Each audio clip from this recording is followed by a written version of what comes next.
لاہور میں ایک ایسی انوکھی شادی ہوئی جس میں لڑکی نے ایک ایسی شرط رکھ دی جس کو سن کر براتیوں کے رونگٹے کھڑے ہو گئے. اس نکاح میں یہ پہلی دفعہ ہوا ہے تاریخ میں تقریباً جو میرے علم میں ہے. وہاں پہ عین موقع پر جب دلہن سے ایجاب کروانے گئے تو وہاں پہ اس نے ایک ڈیمانڈ کر دی.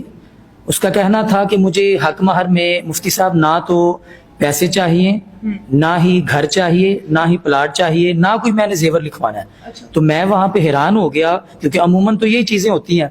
تو میں نے کہا بیٹا پھر کیا لکھنا ہے؟ شرعی حق مہر لکھنا ہے. تو کہنے لگی نہیں قاری صاحب وہ بھی نہیں لکھنا. تو میں نے کہا پھر؟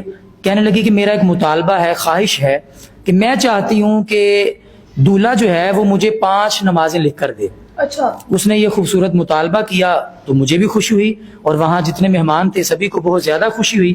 تو جب ایجاب کروا کے ہم دولہے کے پاس گئے جو گواہان تھے اور جو شادی میں مہمان آئے تھے، تو جیسے ہی میں نے دولہے سے کہا کہ آپ کی ہونے والی بیوی یہ چاہتی ہے کہ آپ مجھے 5 وقت کی نماز لکھ کر دیں جو کہ آپ بھی پابندی کے ساتھ پڑھیں گے اور مجھ پر بھی آپ سختی کریں گے اگر مجھ سے کوتاہی ہو جائے، سستی ہو جائے. اس کے کہنے کا مقصد تھا کہ میں بھی 5 وقت کی نماز کی پابندی کروں گی. یہ اس کا مطالبہ تھا. جیسے ہی دولہے سے کہا، پہلے تو شرط کا سن کر حیران ہو گیا کیونکہ شادی کا موقع تھا، حیران تو ہونا تھا کہ کوئی ایسی بات نہ ہو جائے. لیکن جیسے ہی دولہے نے نماز کے الفاظ سنے تو اس کے چہرے پہ مسکراہٹ آ گئی. جتنے شادی میں مہمان تھے سبھی نے سبحان اللہ ماشاء اللہ کہا.